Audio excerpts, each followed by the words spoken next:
I am, I suppose, a representative from the land of dinosaurs. I'm about twice as old as you are, so what can I possibly contribute to you? There's one thing that dinosaurs and older people might have in more abundance than you do, and that's experience. So let me talk about my personal experience. What worked for me might work for you. Mercilessly constructive. Sounds a bit awkward. We invented it, my team and I, in German. Gnako sounds a lot more fun. Gnadenlose Konstruktivität. But let's get back to English, and what do we mean by Gnako, or what do we mean by merciless constructivity? A story, when in the early days I was working for the Prime Minister of Austria, I once meant to share a frustration, a complaint, something negative with him. He looked at me rather coldly and politely said, "Please stop spreading negative energy." I was a bit flabbergasted, but upon thinking, sure that he was actually right. And when I had to work with teams, and I led a lot of teams and worked with a lot of teams, I turned it into a model of management, if you want to see it that way. Which means never go to see the boss or any other member of the team with complaints, with negative energy. Stop producing negative energy and stop spreading it from somewhere else. Stop being frustrated by negative energy. Go and see your boss, see your teammate with 2 constructive proposals for solutions. It might not be the solution as such, but a small contribution to finding a solution. Now, what are the different levels where you can practice or where you can apply merciless constructivity? In the sense of no excuses. We don't want excuses because there's always going to be negative news, there's going to be negative influences, and you first have to strengthen yourself. So the first dimension of merciless constructivity is really you yourself.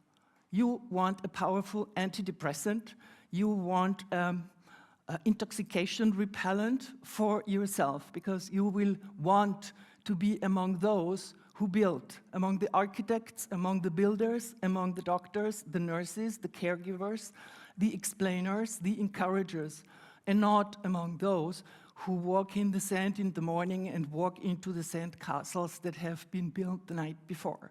So stay on that side, on the individual level.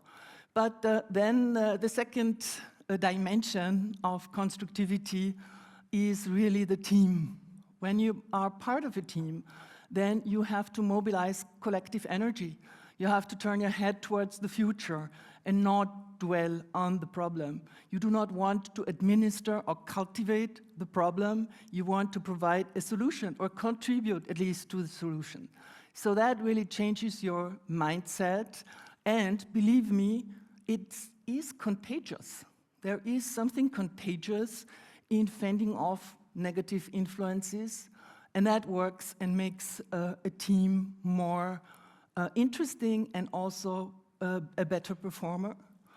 Third level is leadership. This is a powerful instrument because as a leader, you want to collect, you want to connect and also direct the energy of your teams. And to do that, you have to stay on the positive side. You have to stay in the project. You want a project to become reality. You want it to land on earth, to walk on feet. And this is where you need this sort of constructive challenge also to your team.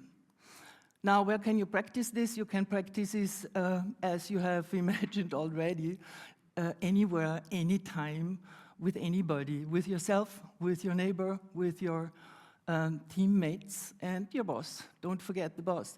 Some people don't have bosses who seem to be receptive to this kind of concept. Try anyhow. It's going to spread vertically inside your team. Is there a problem? Is there a danger with merciless constructivity? First of all, yes, sense of humor is not everybody's shared good. That's one danger, and you will have to explain maybe in more modest language and maybe in a different way. But if you catch the gist, it's fine. And the second danger of an overdose of merciless constructivity, I learned this morning when my former chief of staff called me and said, you know, remembering our work together, Gnako, there is a danger in an overdose. The overdose could be that you end up believing Sisyphus was actually a happy man. Thank you so much. Don't become a dinosaur. You don't want to be extinct. You want to survive, you want to flourish, and you want to have fun. Thank you.